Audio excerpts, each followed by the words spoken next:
دوستوں، بزرگوں اور بھائیوں، ہم مسلمان ہیں۔ اللہ تبارک و تعالیٰ نے جو دین برحق ہمیں عطا فرمایا ہے، وہ دین ہماری تمام ضروریات کو پورا کرتا ہے۔ ہمیں یہ حکم دیا گیا ہے کہ ہم اللہ سے جب بھی مانگیں دنیا اور آخرت کی بھلائی مانگیں۔ ہمارے ہاں چونکہ ایک بڑا طبقہ ایسا ہوتا ہے الا ماشاء اللہ جس کو دنیاوی ضروریات پوری طرح گھیر لیتی ہیں اور دنیا داری کے مسائل ذہن پر، دل پر پوری طرح حاوی ہو جاتے ہیں۔ ہر وقت تصور یہی رہتا ہے کہ کسی طریقے سے میری دنیا داری مضبوط ہو جائے، میری دنیا داری مکمل ہو جائے، میرے روزمرہ کے کام پختہ ہو جائیں۔ اس کا لازمی نتیجہ یہ نکلتا ہے کہ انسان دینی کاموں کو بھی معاذ اللہ دنیا کے لیے کرنا شروع کر دیتا ہے۔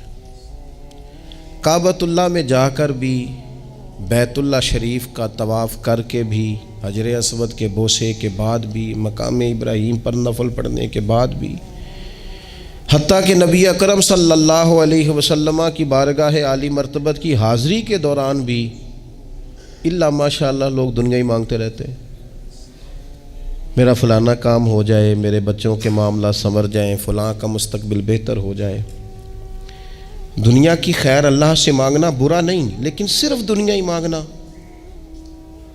اور اپنی آخرت کو فراموش کر دینا۔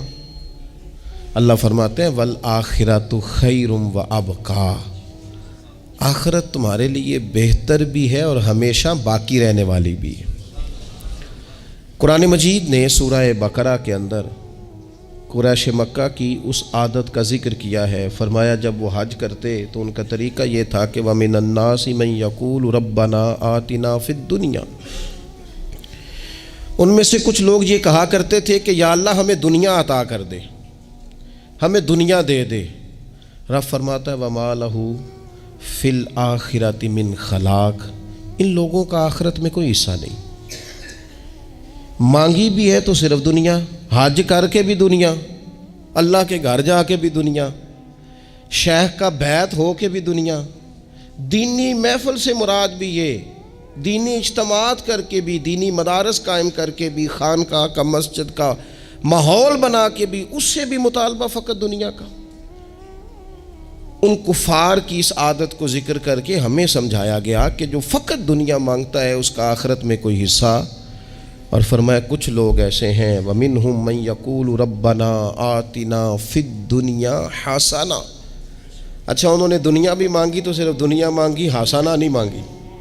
اور یہاں فرمایا کچھ لوگ ایسے ہیں جو رب سے کہتے ہیں یا اللہ ہمیں دنیا میں بھی بھلائی عطا فرما، دنیا بھی دے تو حسنہ دینا، وہ دنیا دینا جو ہمارے دین کو تقویت دے، وہ دنیا دینا جو ہمارے اعمال حسنہ کو مضبوط کرے، دینی معاملات کو تقویت دے، دنیا بھی وہی عطا فرما۔ اور ساتھ کہتے ہیں وَفِي الْآخِرَةِ حَسَنَةً، یا اللہ ہمیں آخرت میں بھی بھلائی ہی عطا فرما، وَقِنَا عَذَابَ النَّارِ، اور ہمیں دوزخ کے عذاب سے بچا، اولئک لہم نصیب مما کسبوا، فرمایا ایسوں کو ان کی کمائی ہی ملے گی، جو انہوں نے کیا ہے وہ خوش نصیبی انہیں ضرور میسر آئے گی، چونکہ دنیا بھی مانگ رہے ہیں، آخرت بھی مانگ رہے ہیں۔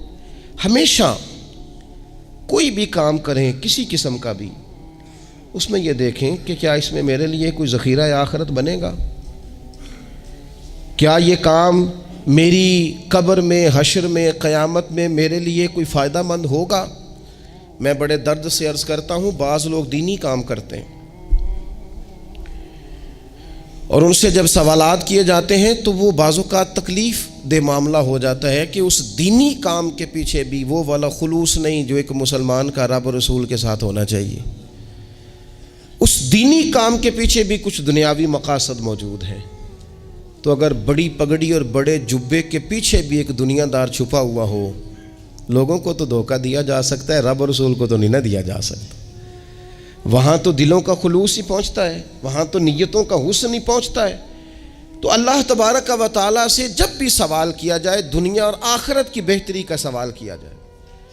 ایک لفظ ہے حدیث پاک میں جس کو عافیت کہتے ہیں، ترمذی شریف میں حضرت سیدنا عباس بن عبد المطلب رضی اللہ تعالیٰ عنہ، آپ کی روایت موجود ہے، فرماتے ہیں میں نبی پاک صلی اللہ تعالیٰ علیہ وسلم کی خدمت عالی مرتبت میں حاضر ہوا تو میں نے عرض کی یا رسول اللہ صلی اللہ تعالیٰ علیہ وسلم، مجھے ایسی چیز بتائیں جو میں اپنے رب سے مانگوں۔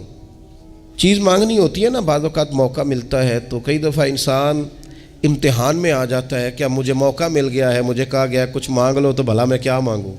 حضرت عباس بن عبد المطلب رضی اللہ تعالیٰ عنہ نبی پاک علیہ السلام کے پیارے چچا جان ہیں، عرض گزار ہیں یا رسول اللہ صلی اللہ علیہ وسلم، مجھے بتائیے میں اپنے رب سے مانگوں تو کیا مانگوں؟ تو حضور نے فرمایا رب سے عافیت مانگو۔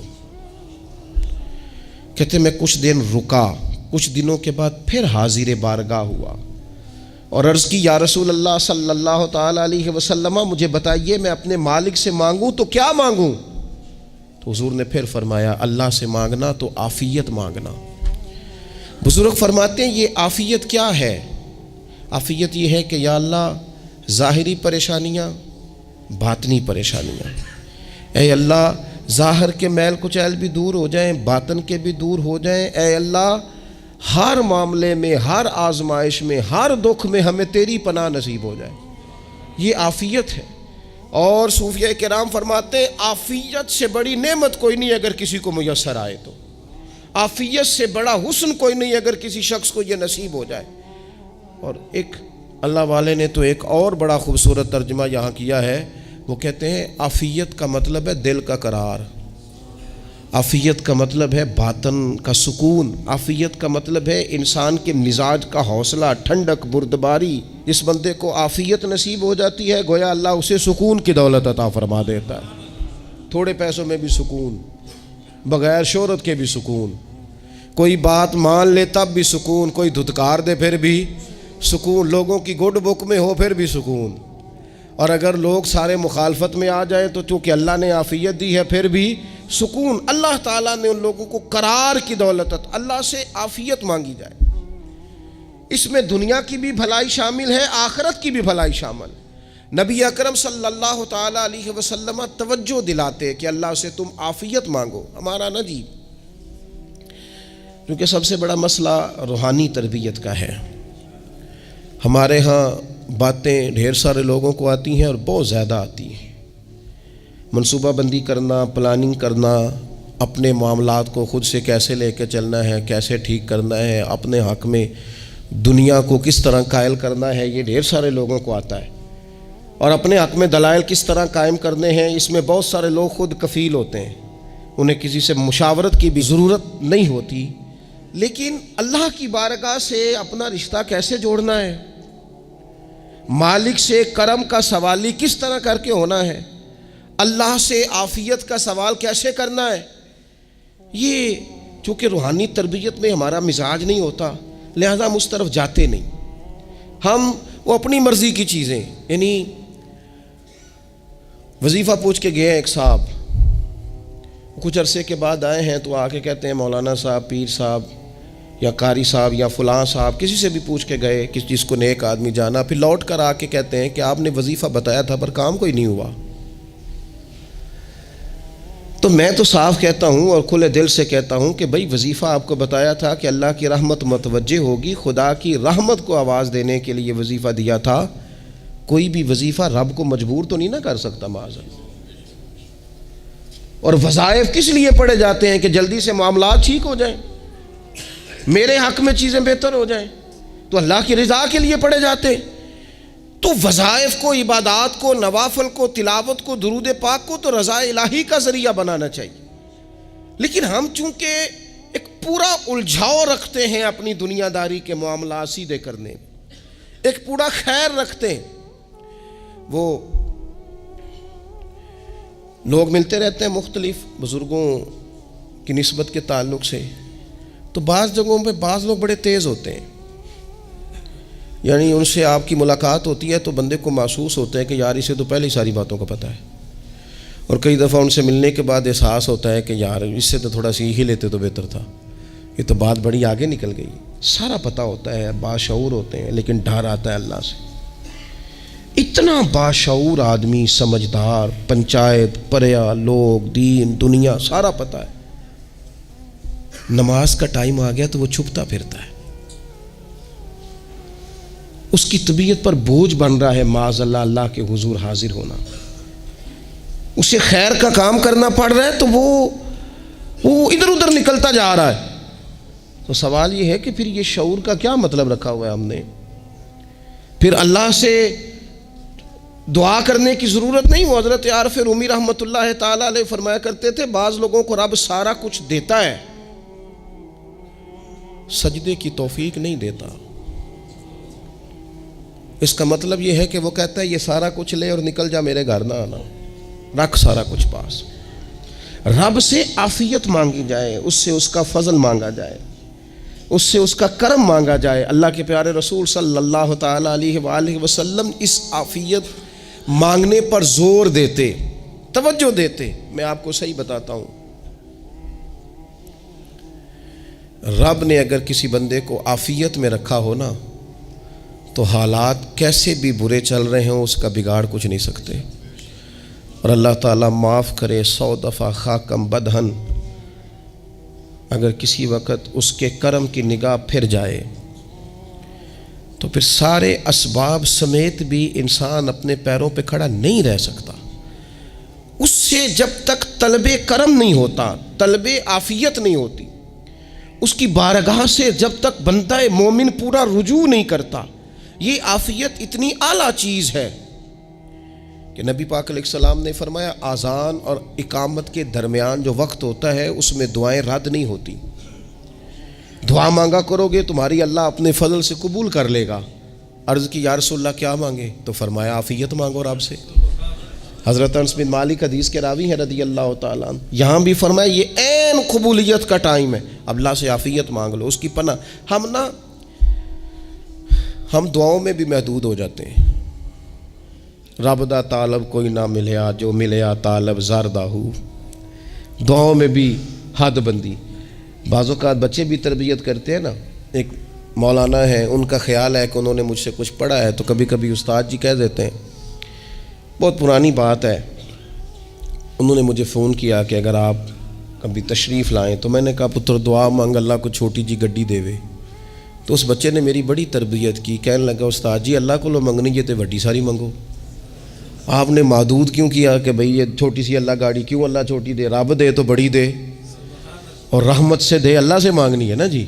ہم تربیت نہیں لیتے۔ میں نے اس کا شکریہ ادا کیا، میں نے کہا بیٹے تو نے بڑی سونی بات کی، اللہ تجھے اس کا اجر عطا کرے، اللہ تجھے برکات عطا کرے۔ اگر آپ نے سیکھنا ہے تو پھر آپ سیکھ لیں گے، اور اگر نہیں سیکھنا تو پھر یہی کہنا ہے ساری عمر لانگی بندہ کو نہیں ملیا، چونکہ مزاج نہیں ہے نا سیکھنے کا، اس لیے پھر ملا ہی کوئی نہیں، پھر ساری زندگی کو میسر ہی نہیں آیا، کسی نے نصیحت ہی نہیں کی، کوئی آنکھوں کو بھایا ہی نہیں، خود ہی بڑے سیانے تھے، خود ہی بہت بڑے تھے، اپنا قد ہی بڑا اونچا تھا، سب ٹھگنے چھوٹے اور کمزور اور بونے نظر آئے۔ عزیز بھائی، جب عافیت، ایک بزرگ تھے ہر وقت اللہ سے عافیت مانگتے تھے، ہر وقت اللہ سے عافیت مانگتے تھے، ہر وقت عافیت مانگتے تھے۔ لوگوں نے پوچھا، لوگ ان کو صالح جانتے تھے، نیک سمجھتے تھے کہ حضور آپ اور کوئی دعا مانگتے نہیں، عافیت ہی مانگتے ہیں۔ فرمانے لگے میں مانگا کرتا تھا شروع میں، بعد میں خیال آیا ہے اور بھی دعائیں مانگا کرتا تھا، یہ احساس بعد میں نصیب ہوا۔ فرماتے میں مزدوری کرتا تھا، مال برداری کرتا تھا، ایک جگہ پہ ڈیوٹی کر رہا تھا تو تھک گیا، اور وہ جو کام لینے والے لوگ تھے ان کا رویہ بھی بڑا ترش تھا، تکلیف ہوئی، تو میں نے اپنے مالک کی بارگاہ میں عرض کی مالک اگر 2 روٹی بغیر مجھے مشقت کے مل جائے دن میں تو تیری بارگاہ تو بڑی کریم ہے۔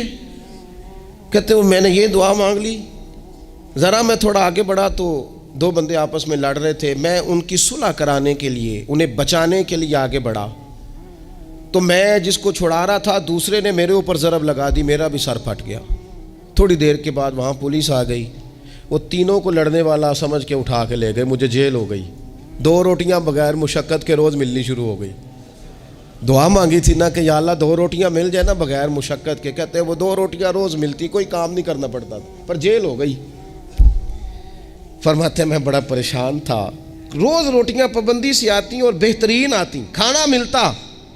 پھر کچھ عرصے کے بعد میں نے سوچا کہ یار یہ دعا تو قبول ہو گئی نا تیری، اب تو اگر اس پر کوئی الگ بات کرے گا تو وہ تو غلط کرے گا۔ کہتے پھر خود ہی میرے دل میں اللہ نے بات ڈالی اور میں نے عرض کی مالک 2 روٹیاں نہیں، مجھے تو عافیت چاہیے، مجھے تو عافیت دے، میرے اوپر تو کرم فرما، تو نظر رحمت کر، جے ایک قطرہ بخشے مینوں، جے ایک قطرہ بخشے مینوں تے کام بن جاندا ہی میرا، مہربانی کر، عافیت عطا کر۔ فرماتے ہیں پھر خدا نے کرم کیا، کہاں سے اسباب بنے میرے جیل سے چھوٹنے کے، کون کون میرے ضمانتی بنے اللہ ہی جانتا ہے۔ فرماتے ہیں دروازے بھی کھل گئے، رزق بھی ملتا ہے، صحت بھی میسر ہے، سجدہ بھی کر لیتا ہوں، سویرے تلاوت بھی کرتا ہوں، شام کو مدینے والے کی بارگاہ میں رج کے درود و سلام بھی عرض کرتا ہوں، میں ممکن ہوتا ہے تو کسی غریب کی داد رسی بھی کرتا ہوں۔ اب سمجھ آئی ہے، ربنا آتنا فی الدنیا حسنۃ وفی الآخرۃ حسنۃ وقنا عذاب النار۔ اب سمجھ آئی ہے رب سے جب بھی مانگنا ہے عافیت ہی مانگنی ہے، اس سے کرم مانگ۔ ہم نے محدود دعائیں رکھی ہوئی ہیں، محدود، وہ جی فلانا کام میرا ہو جائے تو بھئی وہ ایک ہو گیا، اس کے بعد پھر نئی ٹینشن بن جائے گی، نہیں میں جی بچوں کی شادی کر لوں جی پھر میں فارغ ہوں۔ آپ شادی کر کے دیکھیں، لاگ پتہ جائے گا کیسے فارغ ہوتے ہیں۔ آپ یہاں رکتے کیوں ہیں؟ آپ خدا سے عافیت کیوں نہیں طلب کرتے؟ اس کی بارگاہ سے وہ کیوں نہیں مانگتے کہ جو ایک قطرہ ملے تو دنیا اور آخرت کے سارے کام ہو جائے؟ اس سے اس کی رحمت کا سوال کرے، اس سے اس کے کرم کا سوال کرے۔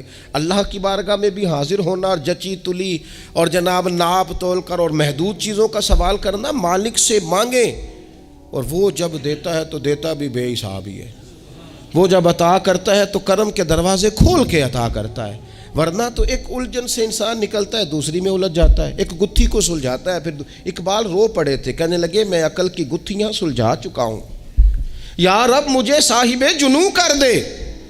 اللہ یہ بڑا میں نے ہیر پھیر دیکھ لیا، مجھے دیوانہ بنا، اب مجھے جنون ہو، اب میں کسی کے لیے رویا کروں، اب میں کسی کی یاد میں تڑپا کروں، اب میں رات کسی کے لیے میری آنکھیں بیدار رہیں۔ یہ بڑی ہو گئی دنیا داری، عقل کی گتھی حالانکہ نہیں سلجھتی، پر اقبال کہتے ہیں عقل کی گتھیاں سلجھا چکا ہوں، یا رب مجھے صاحب جنوں کر دے۔ اور پھر کہنے لگے بجھی عشق کی آگ اندھیر ہے، اب یہ مسلمان نہیں، یہ خاک کا ڈھیر ہے، تو مٹی بن کے رہ گیا۔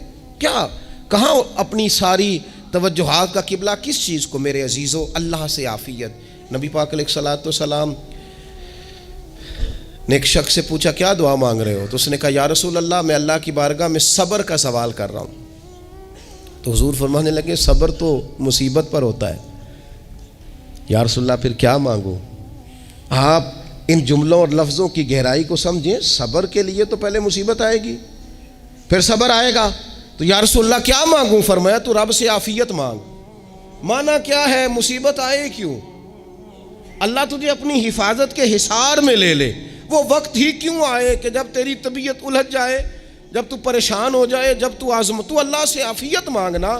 جب تو عافیت مانگے گا تو اگر کبھی مشکل آئے گی بھی نا، تو خدا پھر اپنے فضل سے مشکل سے نکلنے میں رستہ بھی بڑی جلدی عطا فرمائے گا اور تیرے اوپر فضل فرمائے گا۔ اگر عافیت، یہ جو ہم نبی پاک کی امت ہے نا، تو یہ ہمارے گرد اللہ کے فضل اور اس کی رحمت کا حصار ہے، یہ حصار ہے ہمارے گرد۔ وہ درویش نے کہا تھا نا کہ کروں شکر کتنا اور کروں فخر کتنا کہ تیرے کرم نے مجھے فائز المرام کیا، دیکھو بنا کے سید عالم کا امتی مجھ کو گناہ سے پہلے ہی بخشش کا انتظام کیا۔ ابھی میں نے غلطی کی نہیں، لیکن مجھے حضور کا غلام بنا دیا، بخشش کا بندوبست پہلے ہو گیا۔ اپنے مالک سے، بیمار بھی اس سے عافیت مانگے، مقروض بھی اس سے عافیت مانگے، بے اولاد بھی اس سے عافیت ہی مانگے، صاحب اولاد بھی اس سے عافیت ہی مانگے، جو دولت کے حصول کے رزق حلال کے خواہش مند ہیں وہ بھی اس سے عافیت مانگیں، اور جن کی جھولی اس نے بھر دی ہے وہ بھی اپنے رب سے عافیت ہی مانگیں۔ مالک سے جب سوال کرے، ایک بزرگ تھے انہوں نے تو اپنی انگوٹھی میں لکھوا لیا تھا کہ یا اللہ مجھے عافیت عطا فرما، مگر جب بھی دیکھتا ہوں یاد آ جاتا ہے کہ اللہ سے عافیت مانگنی۔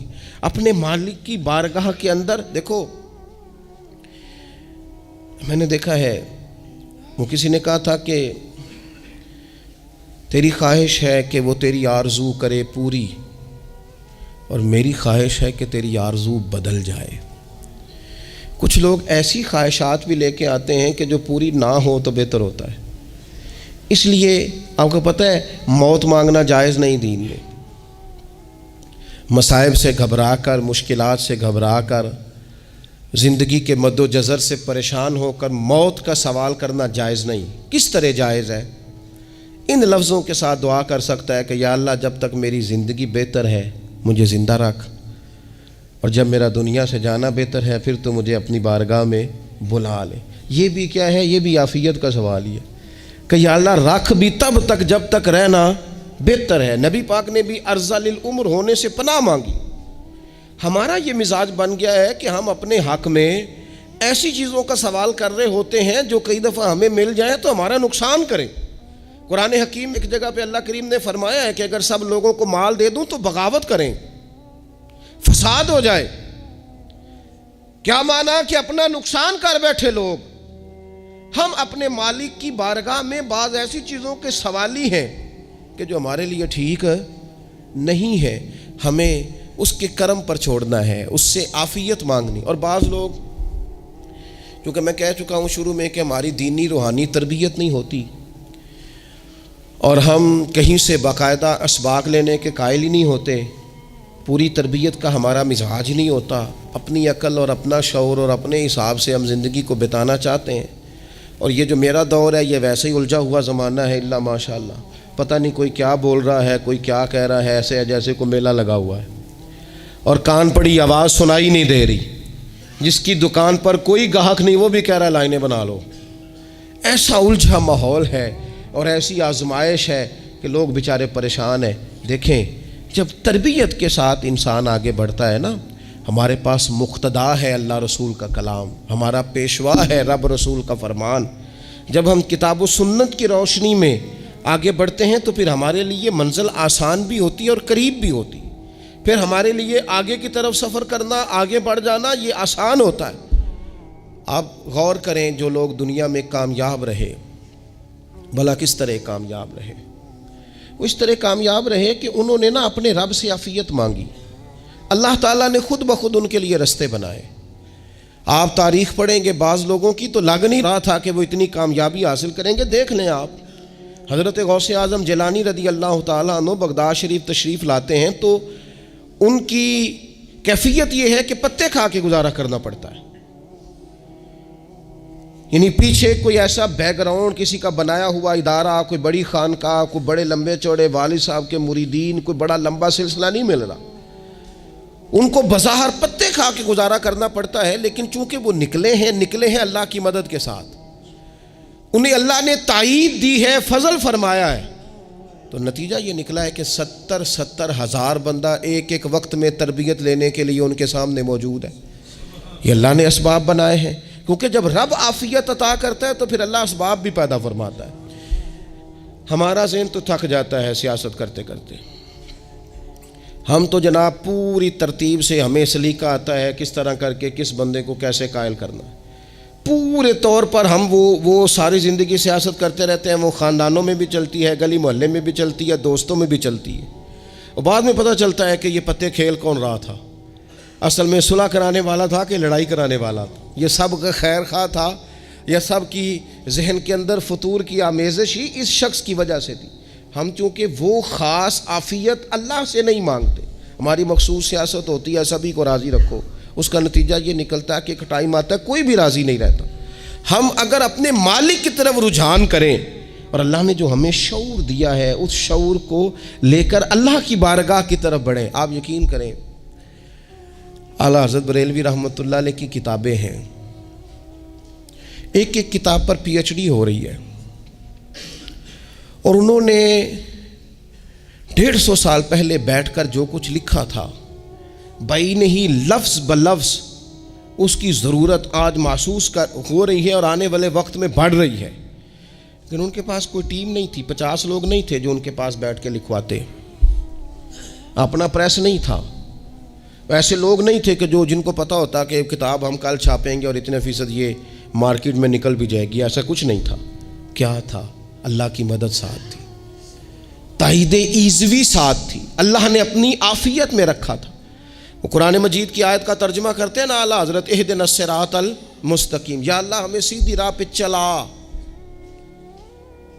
بہت سارے مفسرین نے کہا اے اللہ ہمیں سیدھا راستہ دکھا، فرماتے ہیں اے اللہ ہمیں سیدھی راہ پر چلا۔ تو کسی نے کہا حضور یہ چلا اور دکھا میں کیا فرق ہے؟ فرمانے لگے دکھانے کا مطلب یہ ہوتا ہے کہ کسی نے پوچھا میں نے گجرانوالہ جانا ہے، تو دکھانا یہ ہے کہ اسے کہا یہاں سے باہر نکلو، روڈ پہ چڑھ جاؤ، سیدھے جاؤ گے، ایک پول آئے گا اسے کراس کرنا، نیچے اترنا، وہاں سے شہر شروع ہو جائے گا۔ پھر اس نے اگر کوئی اندرونی جگہ شہر کی پوچھ لی تو اس کو کہا کہ رائٹ ہو جانا، پھر لیفٹ ہو جانا، پھر آگے کسی سے مزید۔ یہ ہے راستہ دکھانا اور ایک ہے چلانا۔ اس نے کہا میں نے گجرانوالہ جانا ہے، تو اس نے کہا ساتھ بیٹھنا میری گاڑی پہ، جہاں تو نے جانا ہے میں چھوڑ کے آتا ہوں۔ یہ راستے پہ چلانا ہے، یہ مقام تفکر ہے، آپ اس پر غور فرمائیں گے۔ کہتے ہیں یا اللہ تو ہمیں راستہ دکھائے گا اور دکھاتا ہے، لیکن چاروں جانب شیطان بھی تو بیٹھا ہے نا، فتنے بھی تو ہے نا، تو اگر تیری رحمت ساتھ ساتھ رہے، مانا کہ محبت کے سفر میں ہر گام پہ 100 مشکل ہے، لیکن یہ سفر آسان بھی ہے اگر ساتھ تمہارا ہو جائے۔ اگر تو ساتھ چلے تو پھر یہ سفر مشکل ہے۔ وہ ہارون رشید نا اپنے محل کی چھت پہ ٹہل رہا تھا، سب سے اوپر والے چوارے پر، نیچے سے حضرت بہلول دانا گزر رہے تھے، اوپر اس کے ساتھ سپاہی بھی تھے، گن مین بھی تھے۔ اس نے کہا یہ بابا تو ذرا اوپر اٹھاؤ۔ انہوں نے ایک ڈولی، ایک ٹوکری سمجھ لیں، اس کو رسیاں باندھ کے نیچے پھینکا۔ نیچے جو سپاہی تھے ان کو کہا کہ یہ بابا جی کو پکڑ کے اس میں بٹھاؤ۔ انہوں نے جبرن تھاما بابا جی کو، اس میں ڈالا، اوپر والوں نے کھینچ لیا۔ 2-3 منٹ لگے، ہارون رشید کے سامنے حضرت بہلول دانا پہنچ گئے تو تھوڑے ناراض بھی ہوئے کہ یہ کوئی طریقہ تو نہیں نا بلانے کا۔ ملاقات ہوئی تو کہا کیوں بلایا؟ کہنے لگا ایک مسئلہ پوچھنا تھا۔ فرمانے لگے بادشاہ ہے نا، تیرے مسئلے پوچھنے کا بھی اپنا ہی انداز ہے، پوچھ مسئلہ۔ کہنے لگا بابا پوچھنا تھا کہ آپ اللہ تک کیسے پہنچے؟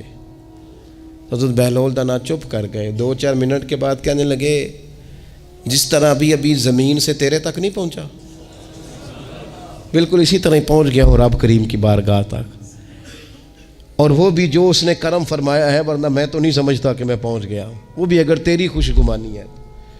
تو ہارون رشید کہنے لگا مجھے سمجھ نہیں آئی۔ فرمانے لگے تو بادشاہ جو ہے اتنی جلدی کیسے سمجھ میں آئے گی تجھے بات؟ فرمانے لگے اگر میں تجھ سے ملنا چاہتا نا تو میں ایک درخواست لکھتا، پھر کسی وزیر سے سفارشی سائن کراتا، پھر وہ جمع کراتا، پھر مجھے ٹائم ملتا کہ فلاں دن فلاں تاریخ فلاں ٹائم آ جانا، پھر آ کے میں لائن میں لگتا۔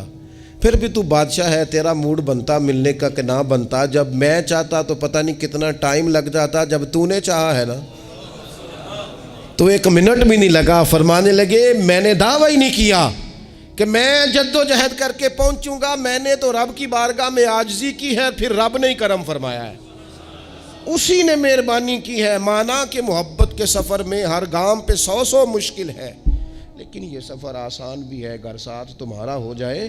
اس کے کرم کا ساتھ رہا ہے، اس سے عافیت مانگی ہے، اپنے آپ کو اس کے سپرد کیا ہے تو اس نے کرم کر دیا۔ جب تک یہ مزاج نہیں ہم بناتے کہ مالک سے عافیت کا سوال کریں، اپنے آپ کو اپنے رب کے حوالے کر دیں، اس کی رحمتوں کے سپرد کر دیں، اتنی دیر تک زندگی میں ٹھہراؤ نہیں آتا، قرار نہیں آتا۔ مشکات میں موجود ہے، اللہ کے پیارے رسول صلی اللہ تعالیٰ علیہ وسلم تیمارداری کے لیے گئے تو صحابہ کرام فرماتے ہیں وہ بندہ نا اتنا پتلا نحیف اور لاغر ہو گیا تھا جس طرح چڑیا کا بچہ ہوتا ہے، کمزوری ضعف طاری تھا۔ تو محبوب کریم نے اسے دیکھا تو بڑے کریمانہ انداز میں کریم فرمانے لگے تو کوئی دعا نہیں مانگتا، تو عافیت نہیں مانگتا اللہ سے؟ عرض کی یا رسول اللہ صلی اللہ تعالیٰ علیہ وسلم، میں نے اپنے رب کی بارگاہ میں عرض کی ہے مالک قیامت کا عذاب بڑا سخت ہے، میں نہیں برداشت کر سکتا، تو نے اگر مجھے کوئی سزا دینی ہے تو یہیں دے لے، قیامت کو نہ دینا۔ تو کہتے ہیں محبوب فرمانے لگے سبحان اللہ، او خدا کے بندے تو رب کی سزا دنیا میں بھی نہیں سہ سکتا، اللہ سے یہ بھی سوال نہ کر، تو رب سے کہہ ربنا آتنا فی الدنیا حسنۃ وفی الآخرۃ حسنۃ وقنا عذاب النار، تو رب سے دنیا میں بھی حسنہ مانگ، بھلائی مانگ، تو آخرت کے لیے بھی بھلائی مانگ، تو اس سے عافیت کا سوال کر۔ تو نے یہ سوال کیوں کیا؟ عرض کی یا رسول اللہ کرم ہو گیا ہے، مجھے سمجھ آ گئی ہے، اب میں اسی طرح ہی کروں گا۔ عزیز دوستو ہم کہاں سہ سکتے ہیں؟ ہم دنیا میں رب کی سزا ہم نہیں سہ سکتے، ہم کمزور ہیں تو گرمی نہیں سہ سکتے، شدید سردی نہیں سہ سکتے، شدت کی بھوک لوگ نہیں سہ سکتے، کوئی آزمائش نہیں سہ سکتے۔ وہ جو لوگ بعض اوقات کہہ دیتے ہیں نا جی فلاں چیز ہمارے اعمال کا نتیجہ ہے، تو میں کیا کرتا ہوں، نہ کو یار ہم تو یہ بھی نہیں سہ سکتے، ہم کہاں برداشت کر سکتے ہیں، ہمیں تو وہ معاف ہی فرمائے، ہم حساب والے ہے ہی نہیں، ہم تو صرف معافی والے ہیں۔ ہم سے نہ حساب پوچھے، اس نے حساب پوچھا تو پھر تو بڑی مشکل ہو جائے گی، اگر اس نے حساب پوچھا تو بڑی رسوائی ہو جائے گی، اگر حساب پوچھا تو مشکلات سامنے دکھائی دینے لگ جائیں گی۔ ہم سے تو وہ درگزر والا معاملہ کرے، ہم سے تو وہ کہے جا میں نے محبوب کے صدقے تجھے معاف کیا، جا تیرے لیے رحمت اور بخشش والا فیصلہ کیا۔ وہ کوئی سبب، اس کی رحمت کسی سبب کو دیکھ لے اور درگزر کر لے۔ تو آج کی پوری گفتگو میں آج آپ کو بڑی ذمہ داری سے یہ گزارش کر رہا ہوں، اللہ سے عافیت مانگے، ہر وقت عافیت مانگے۔ میری سالوں سے روٹین ہے، میں دعا مانگتا ہوں، اللہم انا نسألک العفو والعافیت فی الدین والدنیا والآخرہ۔ اور یہ خاموش تبلیغ ہوتی رہی، میں مانگتا رہا، کئی بچوں کو ویسے یاد ہو گئی، اس کو یاد کر لیں، اللہ سے عافیت مانگے، دین میں، دنیا میں، آخرت میں، اس کو اپنا مزاج بنائیں۔ اللہ تبارک و تعالی ہم سب کو عافیت نصیب فرمائے۔ آخر دعوانا الحمدللہ۔